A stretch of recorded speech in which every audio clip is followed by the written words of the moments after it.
So obviously what we need to do now is we need to add in the timer to make this work. So let's go ahead and let's add this timer here. And what I'm going to do is I'm going to add this above our touch nodes logic.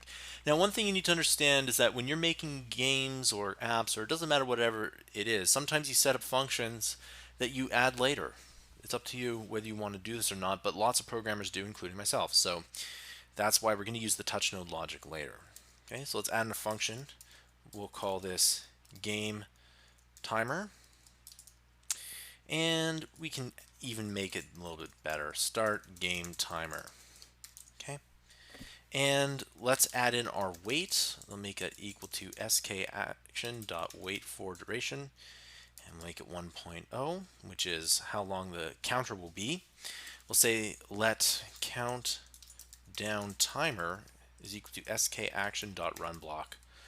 Okay, and here we'll say timer counter plus plus. So we'll add to that timer counter.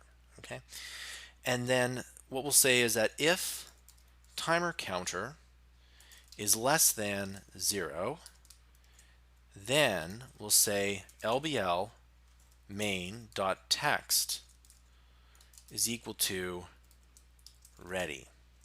Okay, so if it's less than 0, this is something that is, if it runs and for whatever reason it's less than 0, it's just going to say ready. Okay, and this is kind of a check. It's good to add in these checks because sometimes weird things can happen. Your variables can get set randomly. It's just a part of game development.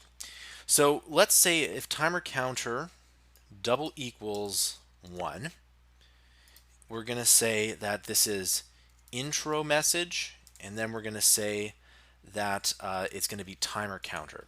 So timer counter starts at -1 and then it sets to 0, so we'll print the 0 array here.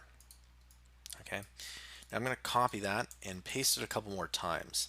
Now I'm going to say this is 2 and this is going to be 3, or this is going to be, let's just say 0, 1, and 2. Okay, and all we'll do is that you can just print timer counter again and again. Now when timer counter is equal to 2, we need to add in something else here. We're going to say self.spawn square, and so instead of spawning a square right away, we're going to spawn it after the timer. So let's take it out at the beginning here. Okay, and in here we'll also say can click is equal to true, and what that's going to do is that that's going to say that it's now equal to true, so then you can go and click. Okay, and then we're going to say if timer counter is greater than or equal to 10, then we're going to say we're going to add in another function here. We'll call this game over logic, and we'll set up our game over logic. So self.gameOverLogic. So this timer here kind of counts up, which is kind of neat. And yes, and it will go and it will say self.gameOverLogic. We now need to put this into a sequence. So say let sequence is equal to skaction.sequence. And then we're going to wait, then count down timer. Then we're going to say self.runAction, and we're going to go skaction.repeat action, and this is something that's really cool actually.